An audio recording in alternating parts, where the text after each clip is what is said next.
I hold an influential role in the wedding planning company, and my boss specifically asked me to organize his wedding. However, my husband intentionally made me miss the opportunity to inspect the wedding venue, choosing instead to help his first love get a promotion. When I arrived late, my boss scolded me for being unprofessional, and my husband even blamed my first love for the outcome of the exhibition I had spent 2 months preparing. Since you care so much about her, I might as well assist you, I thought. I made the decision to quit and step down from my position as senior wedding planner to hand it over to his first love. As a well-known professional in the wedding planning industry, I was naturally the obvious candidate for this wedding. Mr. Xavier Thompson was also pleased with my past work, especially my recent success in organizing a grand wedding for Civil Whitman, a renowned designer of wedding dresses which received high praise in the business world. Therefore, I took on this challenging task. After 2 months of diligent work, the wedding venue was perfectly prepared, even surpassing my initial expectations. On the day my boss was inspecting the venue, I realized I had left the wedding design materials at the office. The company manager, thus Mitchell, quietly approached me and scolded me for forgetting something so important on such a critical day. I gave him a glare, unable to hold back a frown, and complained to him about his usual carelessness, especially at such a crucial moment. Seeing his pleading expression, I sighed and agreed to return to the venue with the materials. By the time I arrived back, it was already noon, and Mr. Xavier Thompson had been waiting for me for quite some time. Upon seeing me, he frowned and seemed very displeased. Before I could say anything, he directly addressed me, asking if I knew what day it was, as I had made him wait for 2 hours. I was unsure how to respond, so I looked at Fuss, hoping he would say something on my behalf. Unexpectedly, he walked over to Mr. Xavier Thompson and began criticizing me. He said, "Today is a crucial day for Mr. Xavier Thompson's wedding venue inspection. How could you be 2 hours late? You really lack a sense of time." I was shocked. He wasn't defending me, but instead blaming me. Before I could react, he continued, "Mr. Xavier Thompson, the wedding decoration is thanks to Phoebe Walsh. The Western European style, you see, was all arranged by her over these past 2 months." I was stunned. What was Fuss talking about? I had done all the decoration work myself, keeping track of every detail for 2 months.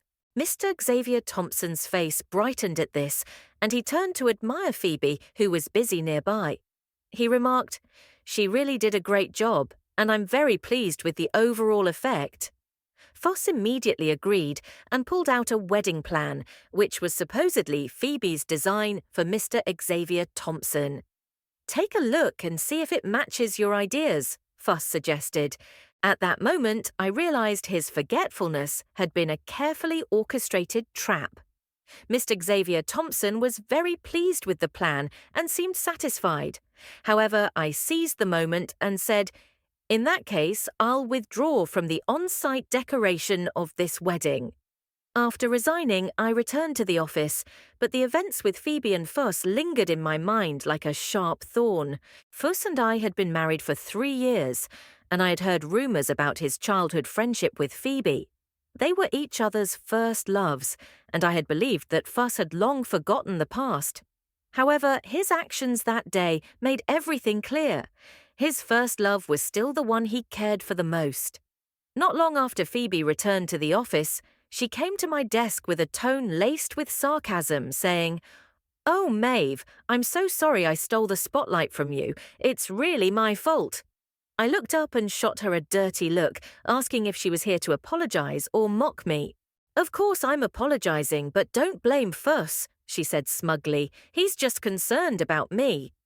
Her attitude only made me angrier, but what really irked me was how she mentioned Fuss. I snapped, "Don't get too comfortable. No matter how well you decorate the venue, it doesn't guarantee everything will be perfect.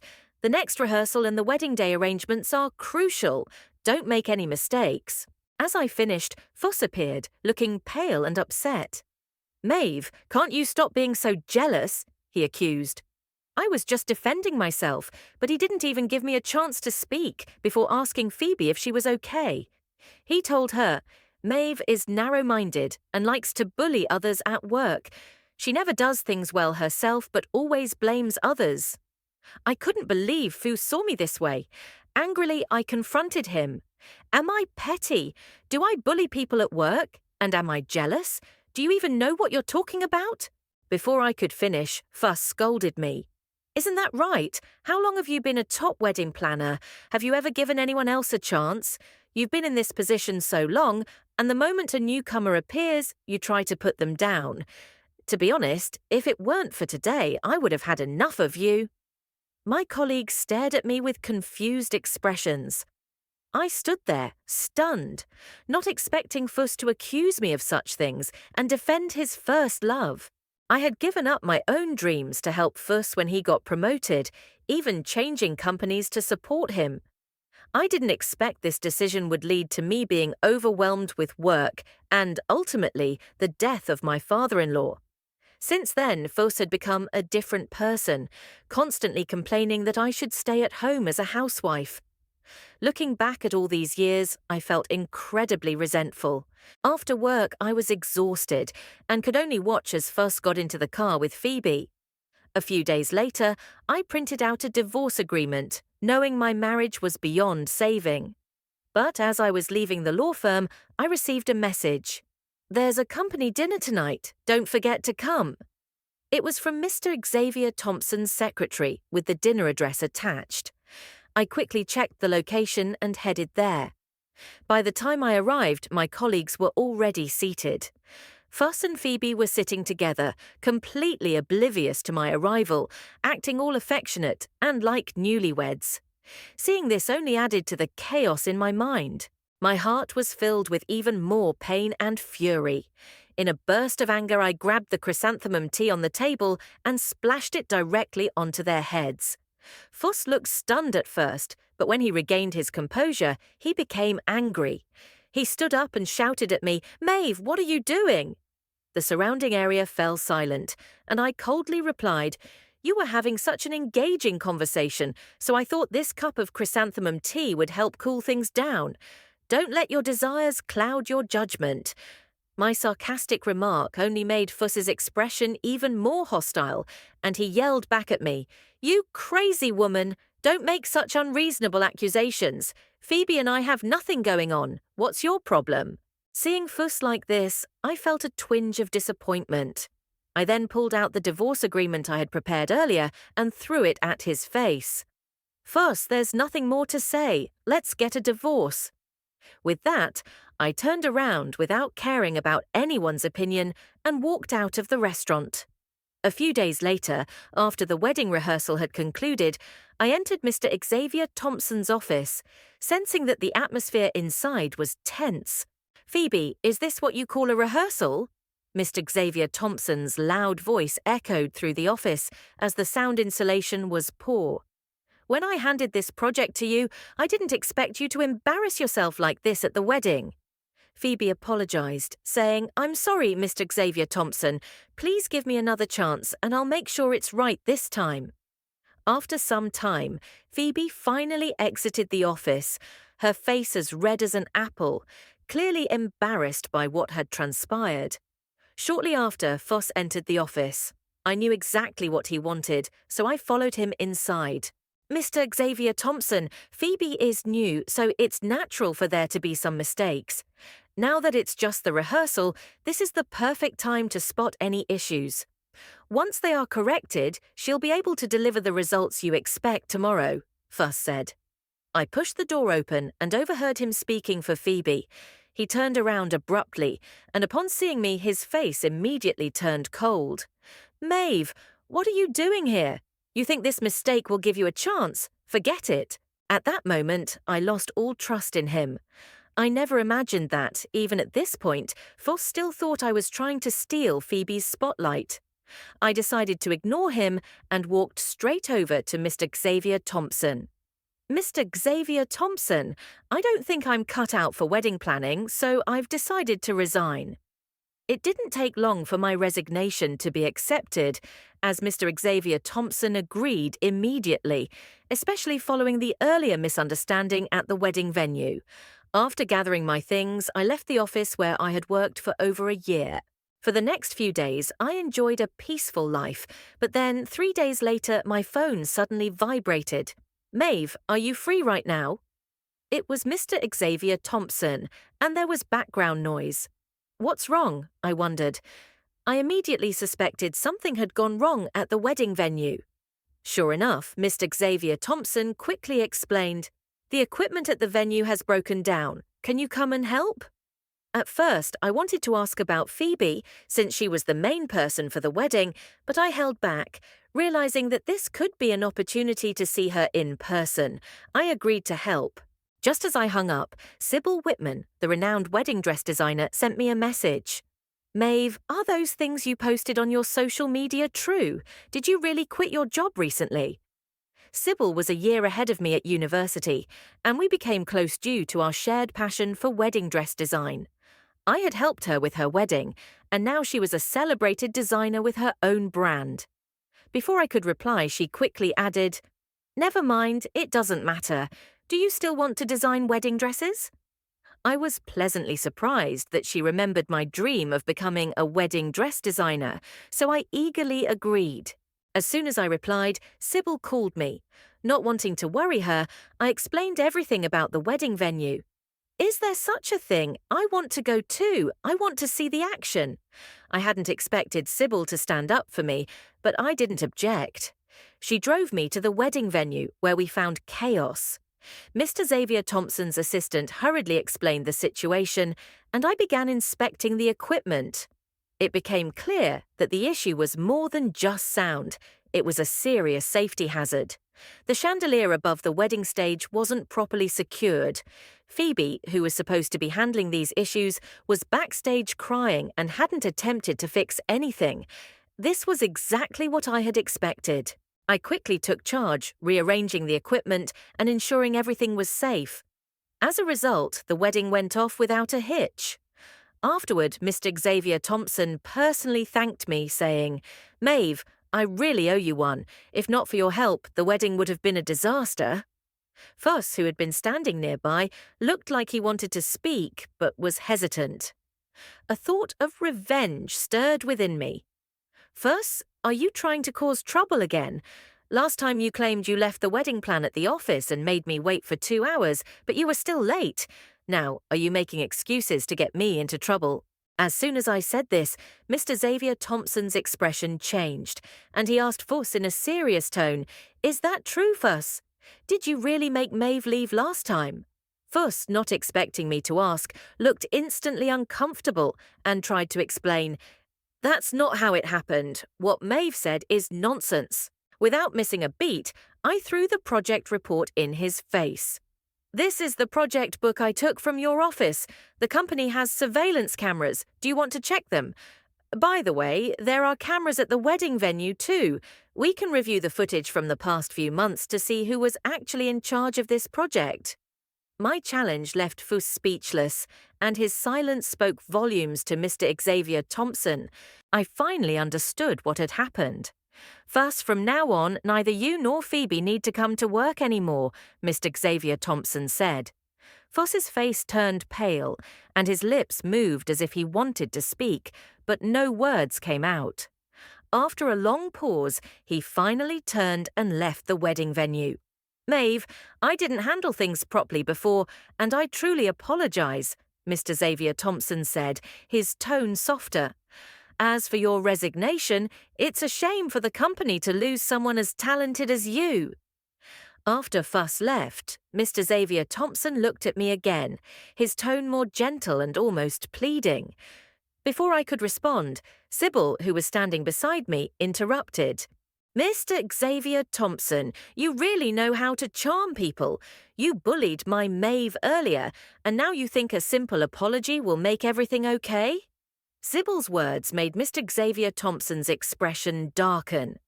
"Sybil, this is my company's issue, and you're just an outsider. It's not your place to interfere," he snapped. Sybil just laughed. You call this a company issue? Haha, you may not know yet, but Maeve has switched over to work with me now. As for what you're doing, it seems like you're trying to poach my staff, which is rather rude. Mr. Xavier Thompson's face changed immediately, and he looked at me. I didn't say much. I simply took Sybil's arm gently. Though I hadn't decided yet whether to leave my old job, I didn't think I'd be returning to my previous wedding company. Mr. Xavier Thompson didn't respond further, and although his face remained slightly stern, he eventually allowed us to leave. When I arrived home, I found Fuss sitting alone at the table in the living room, his face dark with frustration. The atmosphere was heavy. As soon as I walked in, he slammed his hand on the table. "Maeve, why are you making this so difficult? Are you happy seeing me lose my job?" I looked at his angry, hurt expression, but I didn't feel anything. When he saw I wasn't reacting, he shouted again, "If you had listened to me and stayed home, none of this would have happened. You wouldn't be in this mess, and my father wouldn't have died because of your carelessness." The mention of my father-in-law made me snap to attention. That incident did involve me, but it was to protect his image. When I first started at the wedding company, Fuss had insisted on saving face, and because of that, I ended up staying on site for 3 days without sleep. When my father-in-law passed away, I had just gotten off duty and slept deeply. It was during this time that my father-in-law had slipped in the kitchen and hit his head, leading to the tragedy. In the days following, Fuss had been with Phoebe, barely home at all. In that case, Fuss was also to blame. My emotions finally exploded. Fuzz, if you hadn't begged me to switch careers, how could I have given up my dream of designing wedding dresses to become a wedding planner? Think about it. After my father-in-law died, you spent all your time with Phoebe. Don't you feel any responsibility? After saying this, I grabbed the luggage I had already packed and left the house without looking back. I ignored his shouting and name-calling. I just didn't want to stay in that house any longer. In the following days, I rented an apartment and lived a quiet life. With no job, I had a lot of free time to relax. Sybil kept in touch with me throughout the month. She didn't rush me to start working, but allowed me a month to adjust. As for Fuss, he called me several times. "Maeve, I know I was wrong. Please forgive me. I'm miserable without you. I recently lost my job, and things have been tough. Please have mercy on me and come back," he begged. His calls were always the same, pleading for me to return or admitting his mistakes. His words were full of sorrow and helplessness, but I couldn't bring myself to forgive him. As we often say, once a husband, always a husband. After all, Fuss and I had been together for 3 years. Just as I was about to respond to him, my phone rang again. I looked at the screen and saw it was Sybil calling. I quickly told Fuss, "Sorry, I have to go. Something urgent just came up." After hanging up with him, I dialed Sybil's number. I had a feeling she needed to tell me something important. "Maeve, did you see the message I sent?" Sybil's words caught me off guard. I didn't check the chat history right away, but later I saw the photos and messages she had sent. "Honestly, I don't think you're worth it. When you married Fuss, I warned you he wasn't reliable. Now look at him. After only a few days of you being gone, he's already moved in with that woman, Phoebe. How shameless." The chat history showed photos of Fuss and Phoebe kissing passionately, looking like newlyweds. The small bit of sympathy I had left for him vanished instantly. It became clear someone like Fuss didn't deserve any of my feelings. I quickly ended the call with Sybil and arranged to meet Fuss at noon. I returned home early, opened the door, and saw Phoebe still there, standing by the doorway. She looked surprised at first, but her expression quickly shifted to anger. She raised her hand and said, "Because of you, Fuss and I both lost our jobs, and now we can't be together."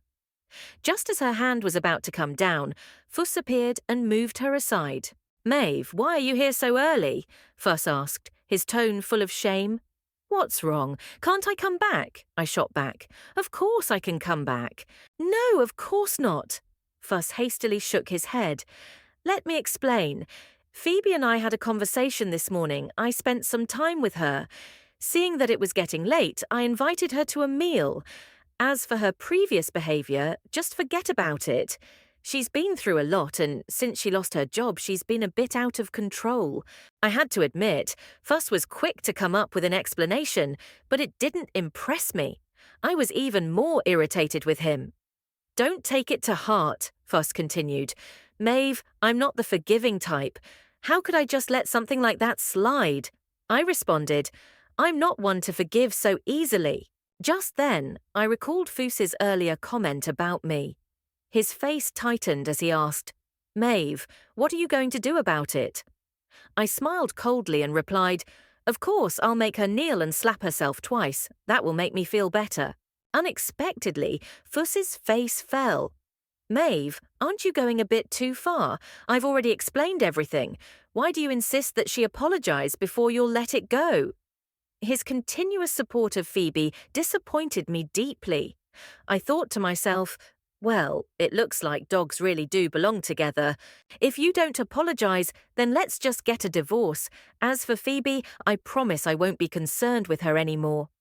To be completely honest, I didn't care about Fuss or Phoebe. I was here to tell him that I wanted a divorce. My firm and unwavering attitude immediately made Fuss understand. His face shifted through several expressions before he finally nodded. Fine, if you're determined to divorce me, I won't stop you.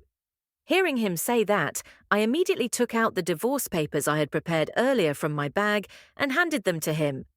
He signed them quickly, then I left the house and sent a message to Sybil, telling her I was ready to begin work. Sybil didn't ask me anything further and directly invited me to join in the company's upcoming brand show design for the next month. I fully immersed myself in my new job, and the brand show was a major success. Thanks to my dedication and hard work, my reputation grew quickly, and many bridal design companies reached out to me, hoping to bring me on board.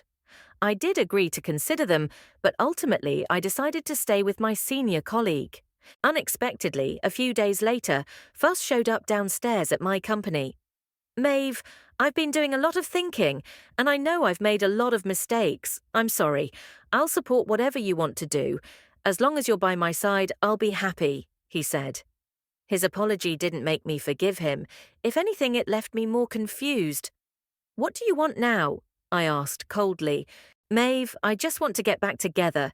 Can't you feel what's in my heart? Fuss pleaded. I laughed coldly and firmly rejected him. Don't even think about getting back together. It's impossible, not now, not ever. As soon as I spoke those words, Fuss's face immediately changed, and his tone became more hostile. Now that you've succeeded, you look down on me, don't you? Well, Maeve, if you're not going to get back together with me, then you owe me some compensation for breaking up with me. Sure enough, Fuss was exactly the type of person who would never be of any benefit to me. I didn't expect him to be so shameless. I didn't want to argue with him anymore, so I called the company's security guard. Security, get this troublemaker out of here. I don't want to see him again. The security guard didn't hesitate and quickly escorted Fuss out. He continued yelling outside, even after being thrown out. He cursed loudly, shouting, Maeve, you really aren't a good person. We've been married for 3 years. I've done so much for you. Now that you've made it, you've forgotten about me. You're so heartless. You deserve to suffer. I didn't want to hear his complaints, so I turned and went upstairs. As soon as I arrived, I bumped into my senior colleague. Maeve, you're finally back. I was wondering where you went. I have something urgent that I need your help with. Seeing the worried look on Sybil's face, I immediately asked, What's wrong? What happened?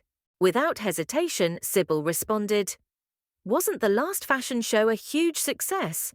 Some major domestic brands have approached me, wanting us to design a wedding dress that combines modern fashion with ancient elements. They want us to join their big fashion show. I was thrilled at this news. Even though Sybil's company wasn't large, receiving an invitation from top brands meant that they were about to establish themselves in the industry. I replied without any hesitation, That's great. Just let me know what you need from me. Sybil was visibly excited and nodded in approval. Exactly what I was hoping to hear. In the following days, I barely had time to rest as the schedule was incredibly tight. Before I knew it, 2 weeks had passed, and I had successfully handed over the wedding dress designs to Sybil. "Maeve, this is fantastic! We're definitely going to do great in this big show," Sybil exclaimed. Finally, I allowed myself to relax a little and took the opportunity to ask something. "That's fine, but I'd like to personally inspect the materials for the costumes. I may need to go home for a bit." Sybil nodded and agreed. "Go ahead, but be careful on the road." Once I had her permission, I drove straight home. On my way back to my hometown, I unexpectedly ran into Fuss. He looked completely different. His face was drawn, his beard was unkempt, and his hair was a mess. As soon as he saw me, he blocked my path. "Maeve, you have to take pity on me," he said, and before I could say anything, he threw himself on the hood of my car and cried out. "I was blind to fall for Phoebe. Now I see what a money-hungry woman she is. Just a few days after the wedding, she's already spent all my savings and even mortgaged the house to a loan company." Hearing Fuss complain, I felt a strange, indescribable sense of pleasure. This was exactly the situation I had hoped for. Seeing that I wasn't responding, Fuss continued his rant. "Maeve, I finally realize now you're the one I've been looking for. Let's just forget about all the wrongs I've done. Forgive me, I really don't want to stay with that woman anymore. She's never home, and when she is, she often doesn't come back at night." I wanted to laugh in contempt. Fuss had brought this all on himself. I clearly remembered how he had defended Phoebe so fiercely back then. I coldly replied, "Fuss, what are you complaining about? You made your own choice. Now that everything's gone wrong, it's all on you. Do you regret it?" Unfortunately, regret doesn't help you now. "Bastard, you and a woman like Phoebe deserve each other," I said, my patience finally snapping. I honked the horn impatiently and shouted at Fuss in an angry tone, "Get down here or I'll call the police." Hearing that I was ready to call the police, Fuss finally decided to give in. After inspecting the fabric factory in my hometown, I only stayed for 3 days. Once I had everything prepared, I quickly rushed back to the company. As for the end show, under my persistent urging, all the work was finally completed just days before the event. At the end show, my design of the pre-war style wedding dress was extremely popular and successfully earned the company fame. I even unexpectedly won the award for China's top 10 designers. 2 years later, with my full support, Sybil's company became the leading wedding dress design brand in the country, and I too became a rising star in the industry. Every wedding dress I designed seemed to shape the direction of the entire wedding dress design world. I was incredibly happy that I chose this path, and even more thankful that I had finally followed my dreams. "Maeve, are you free tonight?" Sybil messaged me at the end of the day, asking if I wanted to go to a Michelin-starred restaurant on the Bond for dinner. I responded, "Sure, pick me up." Sybil and I had always been close, and I felt incredibly lucky to have such a best friend. I often thought that without her, I might still be stuck in Fuss's shadow. I waited downstairs for a while until Sybil arrived in her new sports car, proudly boasting about it. She then drove me to the restaurant. "By the way, when are you going to get a divorce? I'm really tired of living this secret life." During dinner, I couldn't help but overhear a conversation from the couple sitting next to us. The woman looked like she was pleading with her partner, and her expression made people feel sorry for her. It made me think back to when Fuss first came into my life. Maybe that's how Phoebe and he interacted, which is why Phoebe couldn't resist him. "Are you thinking about Fuss?" Sybil asked, sounding a little puzzled. I shook my head. "I'm not missing him," I replied. "I'm just thinking about the betrayal. It still hurts." It seemed that while people could easily forget things, painful memories would always sneak up on you when you least expected it. Sybil nodded and comforted me. "As long as you don't want him back, then there's no issue. But honestly, even if you did, I don't think it would be easy." Her words piqued my curiosity. I looked up at her, and she didn't hesitate to tell me. I just got some news. I heard that Fuss went to prison over a year ago, and he got a pretty heavy sentence. I froze for a moment and instinctively asked, Prison? Why? I remembered seeing Fuss 2 years ago when I went back to my hometown. Although he had changed a lot, I never expected him to have broken the law.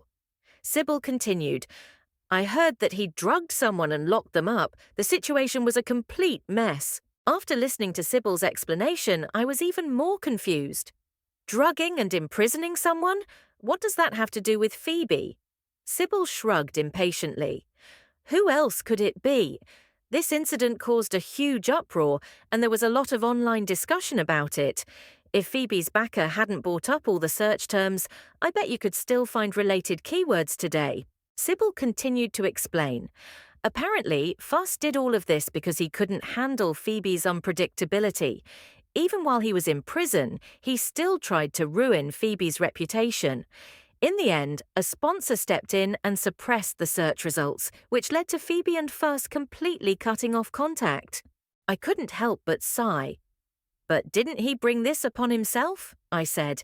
This is the result of his own actions. Where he is now is entirely his fault. I don't feel sorry for him at all. What really bothered me was my current work schedule. Let's not talk about that, Sybil. I'm heading to Paris Fashion Week next week. From that moment on, Fuss and Phoebe were nothing to me. I just needed to enjoy my newfound freedom from the marriage. Sybil excitedly raised her glass and said, That's amazing. I've heard that many internationally renowned designers will be there this time, and with your talent, you're sure to do really well.